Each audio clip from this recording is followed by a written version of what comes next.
$6 grocery salmon. Let's make sushi. The FDA says that raw seafood must be frozen for 7 days. However, farm salmon are exempt from this rule because of their controlled diet. Sure enough, when I went to their sushi corner, everything is made of salmon or tuna. They even had poke. Make sure to check for bones. This is a skin-on fillet. You can keep it on, but I find that for the curing process, having it skinned is really important. Nice. I haven't done this too many times, but I think it turned out pretty great. Trim off any remaining skin.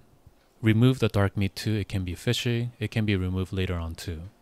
I bought 2 packets. Each one should make 6 blocks or 6 saku. Here's the back side, and here's the belly side. Cover all surfaces with table salt. You don't need too much, just enough to cover all the surfaces. Next, table sugar. You can be generous with this one. This will really help cure the fish. Make sure to cover all surfaces. You can already see the water being pulled out. This will go in the fridge for 45 minutes. A few minutes later. Your fillet should be glistening with a firm texture. We're going to give it 2 rinses. First, to just wash off the salt and sugar. A second thorough wash. And make sure to pat it dry with a towel. This key is important. Beautiful.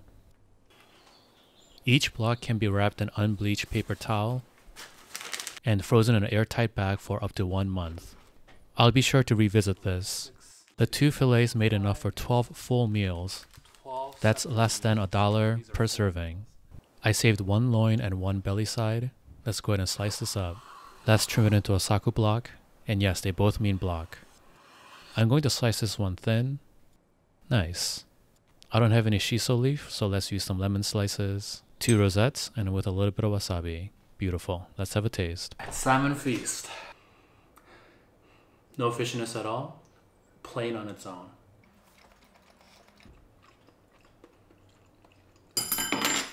No fishiness. It's fantastic. A little bit of wasabi.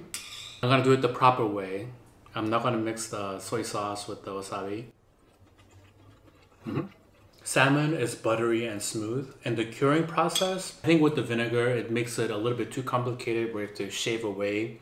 Not everybody has a super sharp knife that can do that. Firms up the texture. Gives it a really pleasant mouthfeel. Sojang?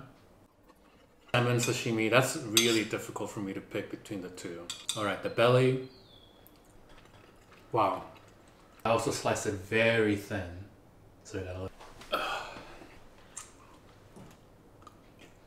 Version 4, this one might be my favorite. Version 3, I think wins for convenience. Being able to have the individual frozen fillets is fantastic. Texture is probably not the best. The flavor is there. What happens is the water inside the fish, it crystallizes, it expands, and it kind of shreds the meat. This one, you have to eat fresh. It's definitely more work involved, but hey, $5 per pound, and I'm gonna have skin left over. All right, thank you. Round 2. That's the best texture. Okay, thank you.